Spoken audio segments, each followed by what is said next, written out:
వాళ్ళని తీసుకొచ్చి ఉద్యోగాలు ఇచ్చిర్రు. మేము ఆంధ్రోళ్లకు ఉద్యోగాలు రావాలని ఉద్యమాలు చేయలే, తెలంగాణ బిడ్డల కోసం ఉద్యమాలు చేసినాం.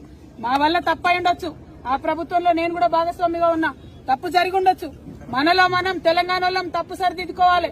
అంతేగాని ఇవాళ ఆంధ్రోళ్ల కోసం తలవంచినటువంటి ప్రభుత్వాలు ఆంధ్రోళ్లకు ఎట్లా ఉద్యోగాలు ఇస్తున్నారు, ఆ విషయాన్ని గుర్తించండి, ఆ విషయాన్ని గమనించండి.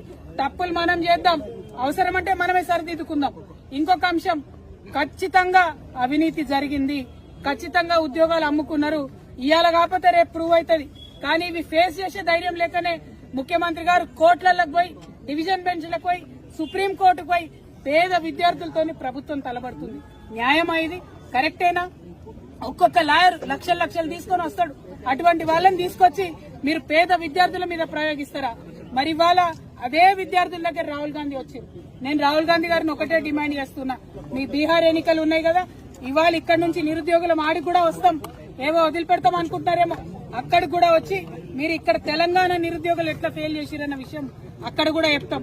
మీరు ఎక్కడికక్కడ ఏ రాష్ట్రంలో ఆ రాష్ట్రంలో విషయాలు చెప్పుకొని బయట పెడతాం అనుకుంటున్నారేమో, అట్లా కుదరదు. తక్షణమే ఎగ్జామ్ రద్దు చేయాలి. కేవలం గ్రూప్ 1 కాదు, ఏ ఒక్క విద్యార్థికి, ఏ ఒక్క అభ్యర్థికి నష్టం జరిగినా ఊరుకునేది లేదు. నేను పోలీసు వాళ్ళని మళ్లీ విజ్ఞప్తి చేస్తున్నా, విద్యార్థులతోని ప్రశాంతంగా మాట్లాడుకుందామని వస్తే మీరు గొడవ చేశారు.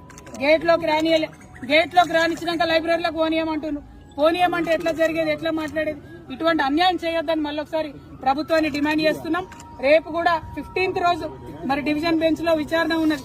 న్యాయమూర్తులు కూడా దయచేసి ఆలోచన చేయాలి. నిరుద్యోగుల పట్ల ఏదైతే సింగిల్ జడ్జి బెంచ్ మంచి తీర్పిచ్చిందో దానికి కట్టుబడి ఉండాలని చెప్పి నేను కోరుతున్నా.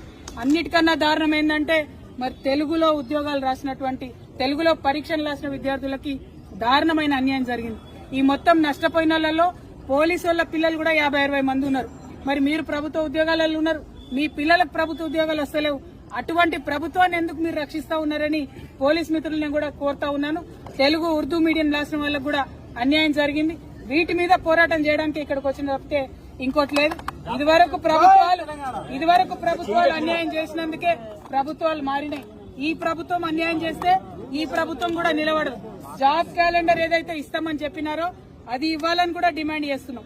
2 లక్షల ఉద్యోగాలు ఇస్తామని చెప్పిండ్రు, 50,000 పాత నోటిఫికేషన్లే మళ్ళీ ఇచ్చిండ్రు. మరి కొత్తగా ఒక్క ఉద్యోగం కూడా వేయలేరు. ఎందుకోసం అని చెప్పి క్వశ్చన్ చేస్తా ఉన్నాం. ఇది ఇక్కడితో వదిలిపెట్టబోము. రేపు ఒకవేళ డివిజన్ బెంచ్ లో మనకు అనుకూలంగా తీర్పు రాకపోతే సుప్రీంకోర్టు వరకు కూడా నిరుద్యోగుల వెంట మేము నడుస్తామని ఈ సందర్భంగా తెలియజేస్తూ ప్రభుత్వాన్ని భేషజాలకు పోవద్దు, గ్రూప్ 1 రద్దు చేయాలని మరొకసారి డిమాండ్ చేస్తున్నాం. జై తెలంగాణ.